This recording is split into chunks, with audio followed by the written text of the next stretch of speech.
할렐루야, 반갑습니다. 오늘은 부활로 첫 주간 목요일입니다.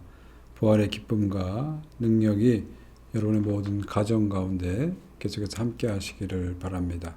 지금부터 4월 21일 목요일 기도회를 시작하겠습니다. 우리 다 함께 사도신경으로 우리의 신앙을 고백합니다. 나는 전능하신 아버지 하나님, 천지의 창조주를 믿습니다. 나는 그의 유일하신 아들 우리 주 예수 그리스도를 믿습니다. 그는 성령으로 잉태되어 동정녀 마리아에게서 나시고 본디오 빌라도에게 고난을 받아 십자가에 못 박혀 죽으시고 장사된 지 사흘 만에 죽은 자 가운데서 다시 살아나셨으며 하늘에 오르시어 전능하신 아버지 하나님 우편에 앉아 계시다가 거기로부터 살아있는 자와 죽은 자를 심판하러 오십니다. 나는 성령을 믿으며 거룩한 공교회와 성도의 교제와 죄를 용서받는 것과 몸의 부활과 영생을 믿습니다. 아멘. 하나님 아버지, 오늘도 새날을 주시고 주의 말씀으로 하루를 시작하게 하신 것을 감사합니다. 말씀과 묵상과 기도의 시간에 성령이며 친히 임재하셔서 우리 안에 성령의 감동으로 역사하여 주시옵소서. 예수 그리스도의 이름으로 기도하옵나이다. 아멘. 오늘 하나님 말씀은 열왕기상 11장 1절부터 8절의 말씀입니다. 하나님 말씀을 봉독하겠습니다. 계시의 말씀을 봉독할 때 살아계신 하나님의 음성을 들으시기 바랍니다. 솔로몬 왕이 바로의 딸 외에 이방의 많은 여인을 사랑하였으니 곧 모압과 암몬과 에돔과 시돈과 헷 여인이라. 여호와께서 일찍이 이 여러 백성에 대하여 이스라엘 자손에게 말씀하시기를 너희는 그들과 서로 통혼하지 말며 그들도 너희와 서로 통혼하게 하지 말라. 그들이 반드시 너희 마음을 돌려 그들의 신들을 따르게 하리라 하셨으나 솔로몬이 그들을 사랑하였더라. 왕은 후궁이 700명이요 첩이 300명이라. 그의 여인들이 왕의 마음을 돌아서게 하였더라. 솔로몬이 나이가 많을 때 그의 여인들이 그의 마음을 돌려 다른 신들을 따르게 하였으므로 왕의 마음이 그 아버지 다윗의 마음과 같지 아니하여 그의 하나님 여호와 앞에 온전하지 못하였으니 이는 시돈 사람의 여신 아스다롯을 따르고 암몬 사람의 가증한 밀곰을 따름이라. 솔로몬이 여호와의 눈앞에 악을 행하여 그의 아버지 다윗이 여호와를 온전히 따름같이 따르지 아니하고 모압에 가증한 그모스를 위하여 예루살렘 앞 산에 산당을 지었고 또 암몬 자손의 가증한 몰록을 위하여 그와 같이 하였으며 그가 또 그의 이방 여인들을 위하여 다 그와 같이 한지라. 그들이 자기 신들에게 분향하며 제사하였더라. 아멘. 잠시 각자 하나님 말씀을 묵상하는 시간을 가지도록 하겠습니다.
하나님 말씀 같이 나누겠습니다. 성경학자들은 여호수아서 그리고 사사기, 사무엘상하, 열왕기상하를 신명기 역사서다 이렇게 분류를 합니다. 그렇게 하는 이유는 이 역사서의 그 역사관이 신명기의 언약 사상을 기준으로 쓰여졌기 때문에 신명기 역사서다 이렇게 말합니다. 여러분, 사실보다 historical fact, 사실보다 더 중요한 것은 사관입니다. historical view, 사관이죠. 사관, 어떤 관점에서 역사를 보느냐에 따라서 똑같은 사실인데 전혀 다르게 보여지고 해석되는 걸 볼 수가 있습니다. 이 가나안 땅에 들어온 이후에, 가나안 땅에 들어온 이후의 역사를 사사기, 여호수아부터 열왕기하까지 역사서를 신명기의 역사관으로 봤다. 그런 얘기죠. 신명기 역사관. 신명기 역사관은 뭡니까? 하나님의 말씀에 순종하고 하나님을만을 섬기게 되면은 우리가 형통한다. 그러나 반대로 하나님을 떠나서 우상을 섬기고 하나님 말씀에 불순종하면 심판과 멸망이 있다. 이것이 신명기 역사관의 가장 핵심이라고 볼 수 있죠. 이 기준으로 역사서가 쓰여졌다. 그렇게 볼 수 있습니다. 특별히 이 신명기 역사서는 바벨론 포로 이후에 왜 우리가 망했는가를 성찰하면서 그 망한 원인을 추적해 올라가 보니까 결국은 하나님 말씀을 떠나고 우상을 섬겼기 때문에 우리가 망했다. 이것을 깨닫게 된 거죠. 그래서 가나안에 입성한 이후의 역사를 그런 신명기적 관점에서 역사가 기록됐다. 그렇게 볼 수 있습니다. 열왕기상도 마찬가지로 신명기적인 역사관에서 기록됐다. 이렇게 볼 수 있죠. 오늘 본문 이 솔로몬의 이야기인데 솔로몬 본문 역시 신명기적인 역사관을 가지고 기록됐다. 그렇게 볼 수 있죠. 그래서 전반기에 솔로몬이 하나님을 지극히 의지하고 하나님과 동행하고 하나님 말씀을 듣는 그런 마음을 가졌을 때는 그가 형통한 길을 걸었지만 그가 차츰차츰 하나님 말씀을 듣지 않고 우상의 마음에 끌리기 시작하면서 그가 무너져가는 그런 삶을 살았다는 거죠. 특별히 오늘 11장 말씀 보게 되면 그 무너져가는 원인이 결국은 이방 여인들 때문에 그렇다 하는 것을 알 수가 있습니다. 마치 아담이 무너져가는 이유가 하나님 말씀보다는 자기 아내의 말을 듣고 결국 선악과를 먹음으로써 아담이 타락하고 무너졌듯이 솔로몬 역시 하나님 말씀을 듣기보다는 이방 여인들의 이야기를 듣고 그 우상을 섬기고 그 길을 쫓아가면서 이제 멸망의 길로 가는 것을 볼 수가 있습니다. 여기 2절 보니까 여호와께서 일찍이 여기서 경고를 했다 말씀하셨어요. 일찍이 이스라엘 자손에게 여기에 대한 경고의 말씀을 주셨다 말씀하셨어요. 어디에 그게 기록되어 있습니까? 신명기에 기록되어 있죠. 이방인들과 함께하지 말고 그들의 신상을 따르지 말고 특히 왕은 많은 처첩을 두지 말라는 아주 구체적인 신명기 말씀이 있었는데 솔로몬이 그 하나님의 기록된 말씀을 무시하죠. 따르지 않죠. 그러면서 서서히 멸망의 길로 가게 됩니다. 뿐만 아니라 그 다음 9절을 보게 되면 하나님께서 일찍이 2번이나 솔로몬에게 나타나서 이렇게 가면 안 된다 하고 경고를 주셨습니다. 그러나 하나님은 그런 하나님의 경고에도 불구하고 솔로몬은 그 경고를 듣지 않게 되죠. 그래서 결국 솔로몬은 기록된 하나님 말씀도 무시하고 선포된 하나님 말씀도 무시하고 그러다 보니까 이제 차츰차츰 하나님부터 멀어지는 타락의 길로 멸망의 길로 가게 되는 거죠. 그러면서 자신의 삶이 무너지고 나중에 나라 전체가 무너지게 되는 그런 현상이 나타나게 되는 것이죠. 특별히 여기 보니까 나이가 들어가면서 늙어가면서 이제 젊었을 때 그 예민한 판단력이 사라지기 시작하면서 더 급속도로 이제 우상에 끌려가는 솔로몬의 모습을 보게 됩니다. 여러분 불안지점이라는 말 들어보셨습니까? 불안지점. 이 불안지점은 뭐냐면 영어로 하면 the point of no return입니다. 다시 돌아올 수 없는 지점이라는 거죠. 비행기가 이륙을 딱 해가지고 가다 보면은 어느 지점에 가게 되면은 다시 원점을 못 돌아오는 거예요. 왜냐하면 연료가 없기 때문에. 그럼 앞으로 가서 그 앞에 있는 어딘가에 또 착륙을 해야 된다는 거죠. 그러니까 더 이상 뒤로 돌아올 수 없는, 다시 돌아올 수 없는 불안 지점이 있다는 거죠. 불안, 돌아올 수 없는 지점이 있다는 거죠. 저는 영적으로도 불안 지점이 있다고 생각해요. 우리가 어느 지점을 싹 넘어가게 되면, 다시 하나님께 돌아오고 싶어도 못 돌아올 수 있는 그런 지점이 있다는 거죠. 우리 많은 사람들이 난 언제든지 회개할 수 있어, 언제든지 헌신할 수 있어, 언제든지 하나님께 돌아갈 수 있어, 그렇게 생각하지만 꼭 그렇지 않다는 겁니다. 어느 지점을 넘어가 버리면 그 다음부터는 그 멸망의 속도가 더 가속도가 붙어서 더 이상 돌아올 수 없게 되는 거죠.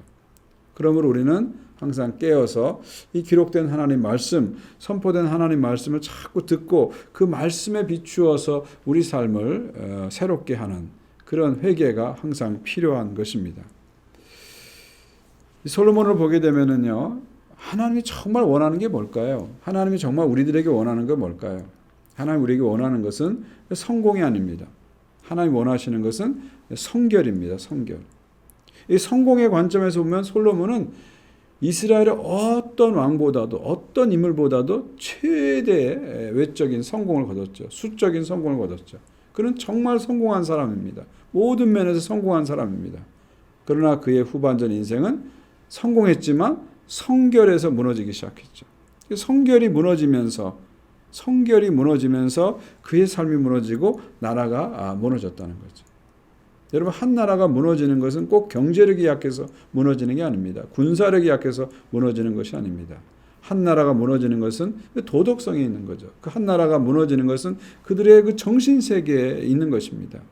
개인도 마찬가지죠. 우리가 무너지는 것은 우리가 실력이 없어서 무너지는 것이 아니고요. 우리가 돈이 없어서 무너지는 것이 아니고요. 오히려 그런 것은 다 가졌지만 무너지는 사람들이 얼마나 많습니까? 정말 우리를 무너뜨리는 게 무엇인지를 우리는 깊이 살펴보아야 됩니다. 하나님이 우리에게 원하시는 것은 성공이 아니라 성결이다. 이것을 우리는 솔로몬을 통해서 깊이 깨닫게 됩니다. 그리고 우리가 세상을 향해서 나갈 수 있는 우리의 무기는 성공이 아니라 성결이다. 크리스찬이 세상을 향해서 우리가 싸울 수 있는 그 힘이 어디서 나오냐? 그것은 세상적인 성공할 때 거기서 힘이 나오는 것이 아니라 세상 사람과 다른 기준으로 살아갈 때, 거기서 성결이 나오고 그 성결이 우리의 무기다, 그런 생각을 하게 됩니다. 오늘 솔로몬의 이야기는 우리들에게 반면 교사와 같습니다. 이렇게 가면 안 된다, 그런 얘기죠. 이렇게 살아라가 아니라 이렇게 가면 안 된다, 그런 얘기입니다. 오늘 아침에 이 솔로몬이 걸어간 우상 숭배의 길을 우리가 깊이 깨달으면서 하나님이 정말 원하시는 것이 성공이 아니라 성결이라는 걸 깨닫고 오늘도 깨어서 말씀과 기도로 우리를 성결케 하고 하나님을 향해서 나가는 그런 우리가 되었으면 좋겠습니다. 그러기 위해서 오늘도 성령 충만을 구하십시오.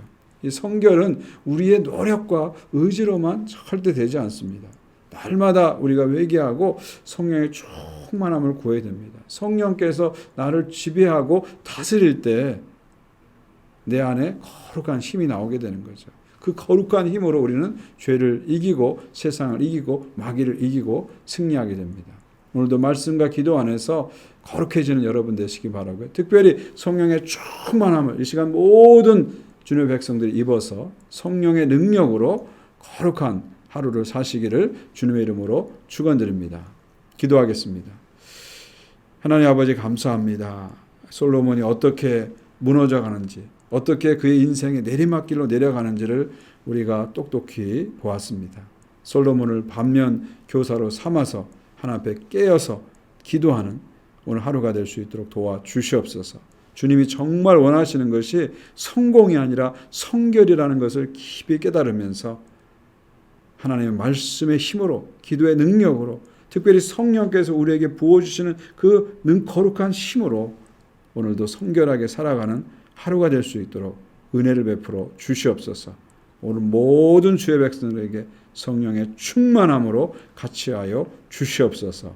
예수 그리스도의 이름으로 기도하옵나이다. 아멘. 우리 함께 주님 가르치는 기도로 함께 기도드리겠습니다.